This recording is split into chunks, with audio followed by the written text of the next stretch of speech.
started our agency in 2022 officially.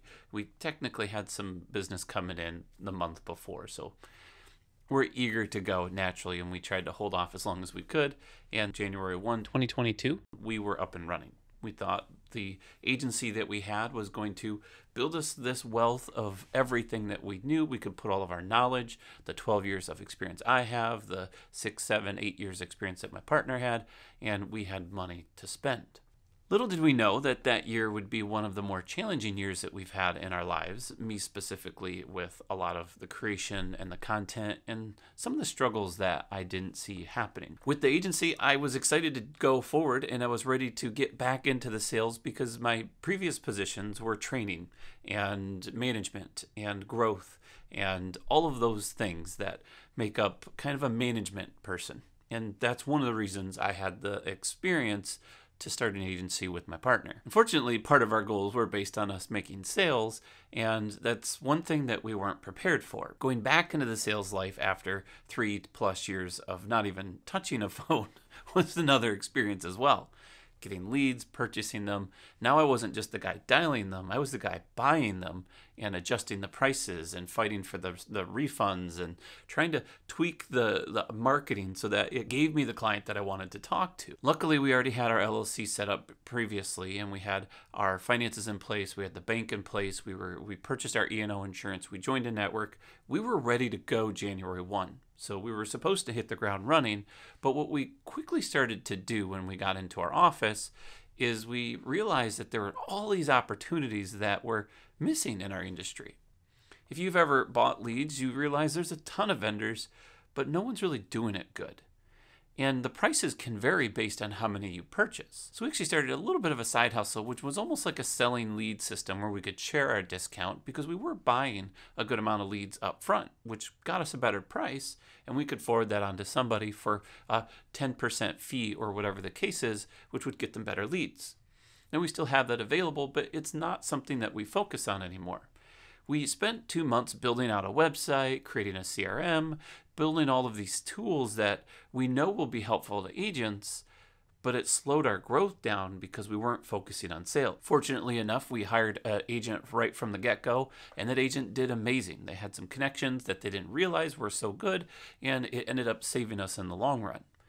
We did get back into sales on month 3. All of us started really producing to where we were actually hitting some of those 60, 70, even $100,000+ month. The hurdles in the next coming months that we didn't realize were there was our CRM. We had one that we had purchased, and we joined a 12-month contract, but we were told we could get out of it if we wanted to. That proved to be a little bit less available than we thought, and we ended up almost having to force our way out the door. Same thing with our phone system. We ended up finding phone system after phone system after phone system that gave you these promises and these prices, and none of them were within 20% of what they said.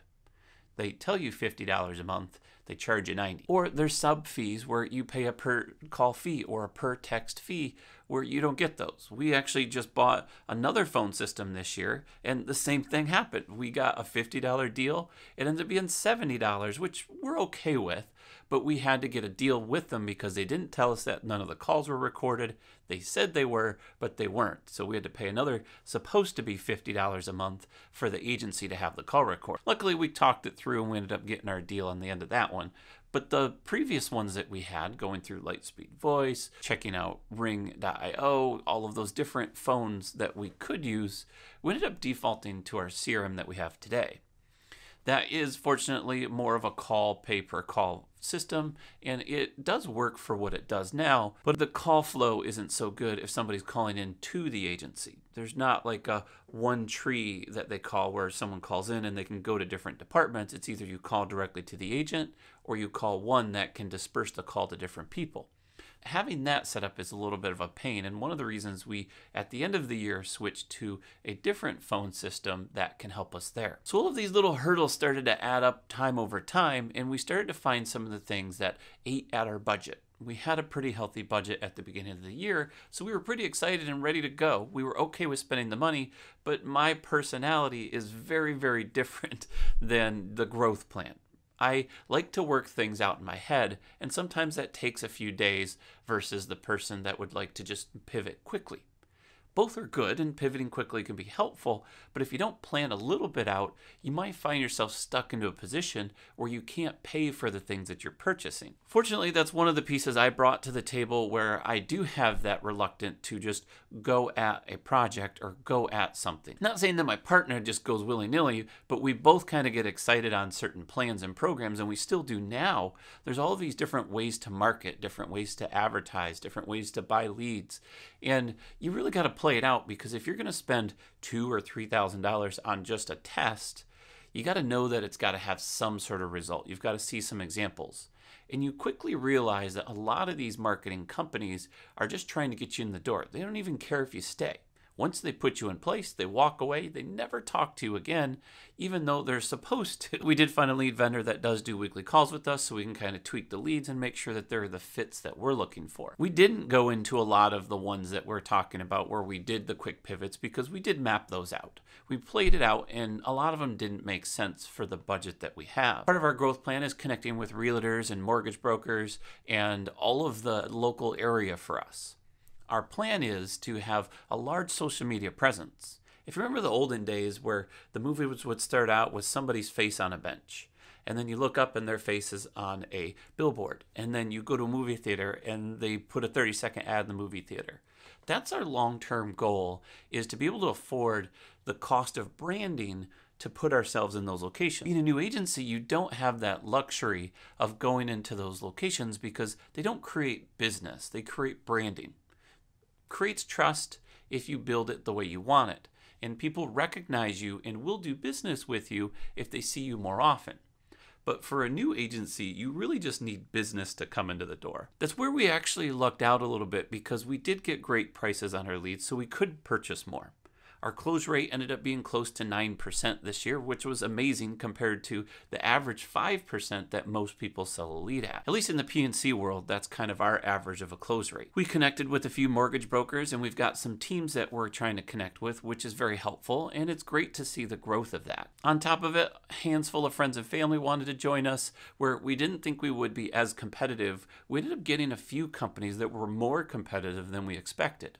Even with rate increases that we've seen come this year, we still have products that more often than not are a better price, even though our main focus isn't even price. Honestly, half of our quotes that we've sold this year, we didn't even know what they paid before or the coverages they had before. We really like to see those, but we don't focus on that part. We want to focus on the need of the customer, and then we focus on the price second. Here's the framework that we're in. Do we fit in this framework? Great. Can we agree that if we're going to get you what you need, then we can set up a policy assuming that it fits your budget?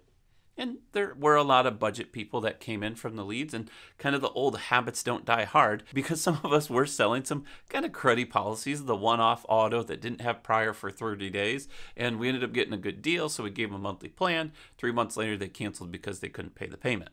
There are those things and those kind of growing pains that you learn quickly, and it was tough to turn that away because you're so used to doing it when you come from that background. My past background is working with those type of leads, and I've done hundreds, if not thousands, of sales on those, so it's hard to give that part of it up. Having about an 85 to 89% retention rate, I'm fairly happy with. As an agency whole, we are working on getting the best quality customer and making sure that when we set them up that there's no bumps or hurdles that create friction. We don't want a customer to join us just to leave within a few months. We want to make sure that we get that close to 90% retention rate. That's essentially our goal, is to be 85% or better, and that's helping us grow the agency so that we're not just writing business constantly, we're keeping the business that we write, which will in turn give us the longest term revenue to grow and market more, to put us on those benches, to put us on those billboards, to put us in those movie theaters. So all in all, us going into the new year, us being able to hire a second full-time employee, us part-time or quarter-time selling policies, I think our goal of over $1 million to $1.5 million next year is going to be a really attainable possibility. We're going to spend a good amount on marketing. We're going to focus on a lot of social media. My personal goal is I'm done trying to be the sideline guy. I know that might not make sense because it sounds like I'm crushing it everywhere. And honestly, to most people's standards, I am doing extremely well. Having a successful YouTube channel and a good P&C agency with some committed people that are ready to drive forward, I think we are in a good position. But one of the things that I've noticed I've done in every year past is be more of that sideline person. I don't like to push my way through things. If I'm competing with someone else, I'll walk away and let you have it. Great, no problem. I'm always moving forward so that I'm not focused on trying to be the person that everybody needs me to be to fit into that sales hat. What I'm trying to do, or what I have done in the past, is I've grown and always had something next so that if I kind of wasn't a fit, I didn't have to fight for it. I could just move on to the next sale and get that one. That person can deal with it. But the ones that followed me are the ones that wanted to work with me and wanted to be on my side.